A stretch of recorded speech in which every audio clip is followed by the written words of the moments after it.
नमस्कार। सबसे बड़ा सवाल देख रहे हैं आप। मैं हूं आपके साथ पूजा। प्रधानमंत्री नरेंद्र मोदी वाराणसी से दुनिया के सबसे लंबे रिवर क्रूज का 13 जनवरी को उद्घाटन करने वाले हैं।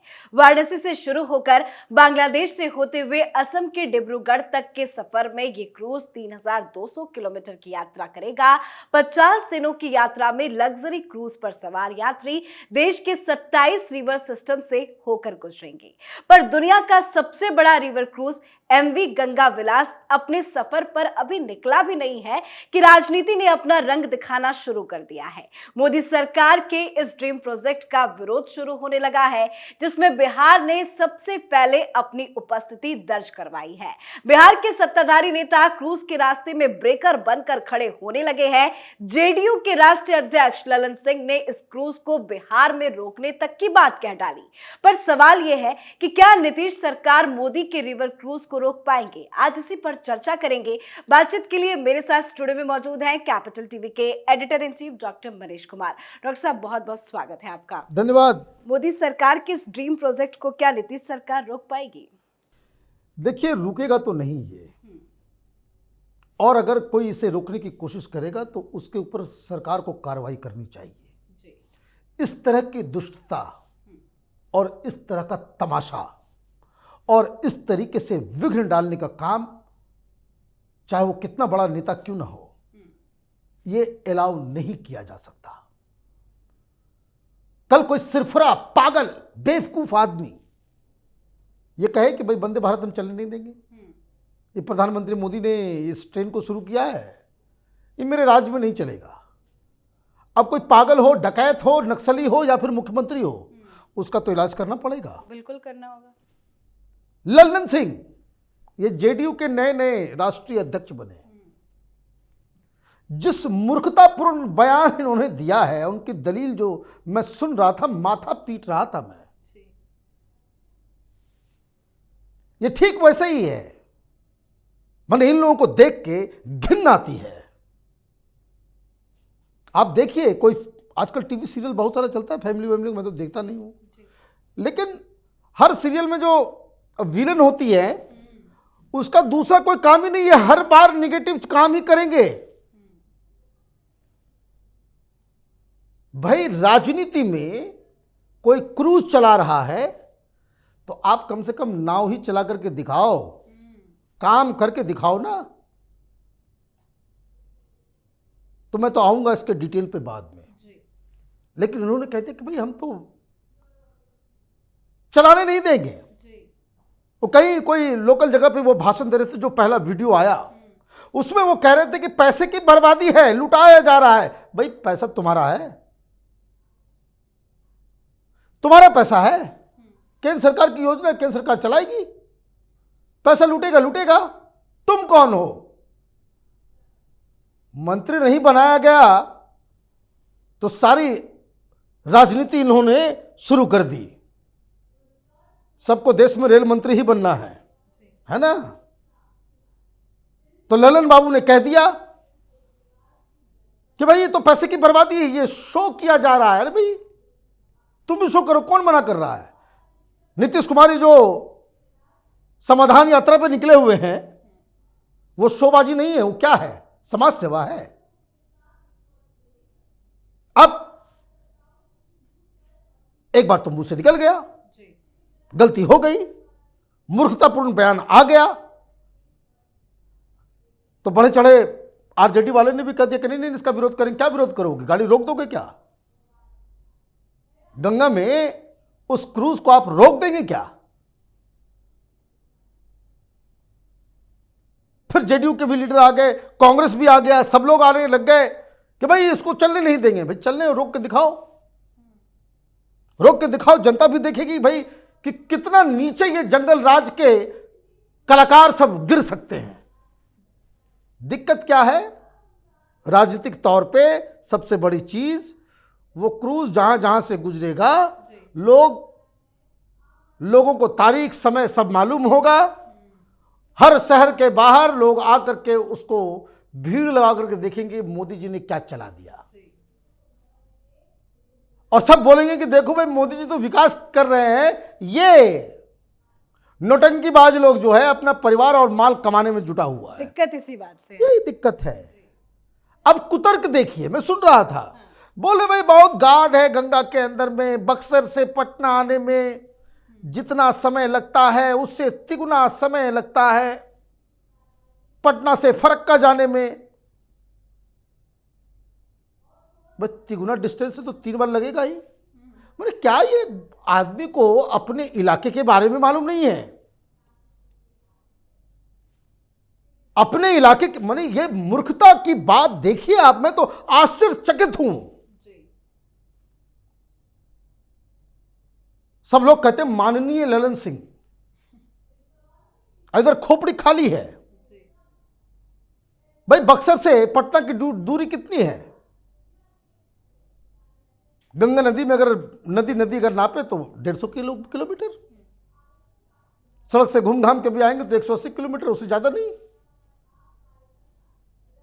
और ये पटना से बहुत बता रहे हैं कि पटना से फरक्का का भी डिस्टेंस उतना ही है, लेकिन गंगा में गाद है इसलिए तिगुना समय लगता है। और ये भाई साहब मुंगेर से सांसद हैं, तो मैंने आश्चर्यचकित, तो कोई पत्रकार ने पूछा क्यों नहीं कि भैया जहां से तुम सांसद हो, जो रास्ते में पड़ता है इस क्रूज के गंगा नदी में, तो पटना से मुंगेर का डिस्टेंस क्या है? पटना से मुंगेर का डिस्टेंस 180 किलोमीटर, बक्सर से ज्यादा। और मुंगेर से फरक्का का डिस्टेंस 226-230 किलोमीटर। टोटल मिलाइए पटना से तिगुना डिस्टेंस, फरक्का टू पटना और पटना से बक्सर। बोल गए। और मैं ये बात इसलिए कह रहा हूं, ये नीतीश कुमार को बाल का खाल निकालने में बड़ा मजा आता है। प्रधानमंत्री ने कह दिया था कि भाई सिकंदर जो है बिहार से डर गया, तो बड़ा मखौल उड़ा रहा था, अचानक से इतिहासकार बन गए थे नीतीश कुमार। तो अपने ये ज्योग्राफी के महान ज्ञाता को आपने जो सामने खड़ा कर दिया मोदी को विरोध में, अब ये सब अचानक से ज्योग्राफी के महाज्ञाता बन गए। वो बता रहे बहुत गाद है। भाई गाद है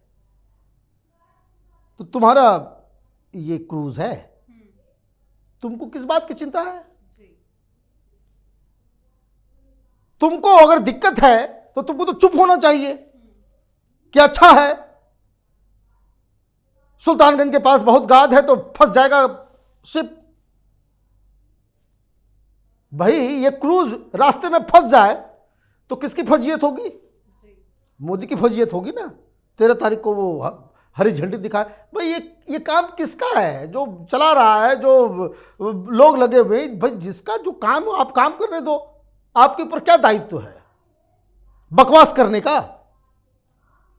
तो ये होता है कि कुछ लोग, जब यज्ञ होता है ना, तो कुछ उस तरह के लोग आ जाते हैं उसमें विघ्न डालने के लिए। तो कुछ अच्छा हो रहा है तो उसमें ये राजनीति करने आ गए। क्योंकि देखिए दिक्कत क्या है कि ये जो रिवर क्रूज है ये दुनिया में बहुत कम जगह है, बहुत कम जगह, बहुत डेवलप्ड कंट्रीज के अंदर ही है। एक तो अमेज़न के ऊपर क्रूज चलता है जो दुनिया भर में फेमस है। ये अचानक से रिवर गंगा और इसके क्रूज को, अभी तो एक स्टार्ट हुआ है, पॉपुलर होगा, 10 चलेगा, 20 चलेगा और एक अपने आप में एक इंडस्ट्री बन जाएगा। और ग्लोबल लेवल पे ये क्रूज अंकित किया जाएगा। सीज के ऊपर तो हजारों हजार क्रूज जो है इस वक्त जो है चल रहे होंगे, हजारों क्रूज, ज्यादा उससे। लेकिन रिवर पर चलने वाला, अब ये 5 स्टार फैसिलिटी है, अभी इसमें 80 लोग चढ़ पाएंगे। अभी जो 13 तारीख को होगा उसमें बताया जा रहा है कि टोटल 36 स्वीडन से आए हुए पर्यटक हैं, वो लोग वहाँ से निकलेंगे। आप क्या चाहते हो, बीच में रोक दोगे? जो पर्यटक आए हैं उनको आप उतार दोगे? क्या मूर्खतापूर्ण वाली बात है। आप जहां वो जा रहे हैं टोटल 52 जगह रुकेगी, 52 जगह रुकना है, 50 दिन का है। ये जो आप बता रहे थे ये बिहार में रुकने नहीं देंगे, और जो गलत ज्योग्राफी बता रहे थे, डिस्टेंस का कोई पता नहीं था। बनारस, गाजीपुर, बक्सर, बक्सर के बाद पटना, पटना के बाद ये नीतीश कुमार के इलाके से भी गुजरेगा, बाढ़ मुकामा होते हुए मुंगेर, भागलपुर, साहिबगंज, फिर ये फड़क्का पहुंचेगा, फिर ये कलकत्ता जाएगा, कलकत्ता के बाद ये फिर वहां से निकल करके बे ऑफ बंगाल के अंदर हर जगह रुकेगा। रुकने का मतलब है कि वहाँ के कल्चर, वहाँ पर फेस्टिवल, वहाँ पे खाना, पे अभी तो इसकी शुरुआत है। आप विघ्न डाल दोगे, एक इंडस्ट्री को बनने और पनपने नहीं दोगे। ये सब डेवलपमेंट के खिलाफ काम करने वाले लोग हैं। सुंदरवन जाएगा, सुंदरवन का आनंद लेंगे लोग जो पर्यटक होंगे, और सुंदरवन से ये बांग्लादेश के अंदर घुसते हुए, ढाका होते हुए ये वापस असम ब्रह्मपुत्र रिवर के ऊपर मजुली आइलैंड होते हुए ये डिब्रूगढ़ पहुंचेगा, और असम में वो काजीरंगा से वो गुजरे। इतनी अच्छी चीज हो रही है, और आपको जो है राजनीतिक कारण क्या है। बिहार में कहते हैं काम धाम 27.5 और बकवास जो है बहुत ज्यादा है। यही काम आपके पास, आपके बस की तो कुछ है नहीं। एक बैलगाड़ी नहीं चला सकते नया, और विकास पे भाषण दे रहे हैं कौन? लल्लन सिंह। भाई तुमने क्या विकास किया? सारा काम मोदी करेंगे, नीतीश कुमार क्या करेंगे? कितनी इंडस्ट्री है वहां पे, कितने रोजगार तुमने दिए? शर्म आती है ये कहते हुए। पटना जो पहले कभी 20 साल पहले, 30 साल पहले, ये लालू वालू के पहले जब देश में शहरों की गिनती होती थी, पटना का भी नाम आता था। लल्लन सिंह, तेजस्वी यादव, नीतीश कुमार को घूम के आना चाहिए। मैं पार्टी की बात नहीं कर रहा। जयपुर देख के आइए, भोपाल देख के आइए, इवन रायपुर देख करके आइए। पटना के सामने रायपुर गांव हुआ करता था। कहां से कहां देश के अलग अलग शहर जो है कहां से कहां आगे चले गए। पटना को भी इन लोगों ने ठीक नहीं कर सका, सड़ा के रख दिया। पूरे बिहार को गर्त में लेकर के जा रहे हैं, और कोई केंद्र का योजना है, आप उसमें आकर के भांजी मार रहे हैं भाई हम चलने नहीं देंगे, ये गुंडागर्दी चल रहा है। तो वेरी डिसअपॉइंटेड। और होता क्या है, मैं बार बार कहता हूं, आप जैसे नेताओं को, जैसे सरकार को, जैसे अपने रिप्रेजेंटेटिव को चुनेंगे, जात पात पे वोट करेंगे, तो यही रिजल्ट होगा। इस तरह के लोग राजनीति में रहे, जिसके पास कोई नया आइडिया नहीं, कोई चीज नहीं, बिहार ऐसे ही सड़ता रहेगा। और आपके जो बच्चे हैं, आपके जो आगे आने वाला जनरेशन है, वो यही दुनिया भर में कटोरा लेकर के घूमता फिरेगा कि कहीं इसे हमको नौकरी दे दो। और इन लोगों का परिवार, इनके बाल बच्चे नेताओं के, वो स्विट्जरलैंड में घोटाले के पैसे से बड़े बड़े बंगलों में रह रहे होंगे। बहुत बहुत धन्यवाद बातचीत के लिए। धन्यवाद। तो वाराणसी से यात्रा की शुरुआत के बाद ये क्रूज बिहार से होते हुए असम के ब्रह्मपुत्र नदी से डिब्रूगढ़ तक जाएगा। लेकिन बिहार में जनता दल यूनाइटेड को इसमें भी राजनीति नजर आ रही है। जेडीयू के राष्ट्रीय अध्यक्ष ने क्रूज की बिहार में एंट्री नहीं करने देने की चेतावनी दी है। जेडीयू के नेता लल्लन सिंह ने आरोप लगाया कि केंद्र सरकार पर गंगा में शिप उतारकर पैसे की बर्बादी करना चाहती है। पर जितनी भी बयानबाजी हो, मोदी के ड्रीम प्रोजेक्ट को रोकना मुश्किल ही नहीं, नामुमकिन है। आज के हमारे खास शो सबसे बड़ा सवाल में फिलहाल इतना ही। देखते रहिए कैपिटल टीवी। नमस्कार।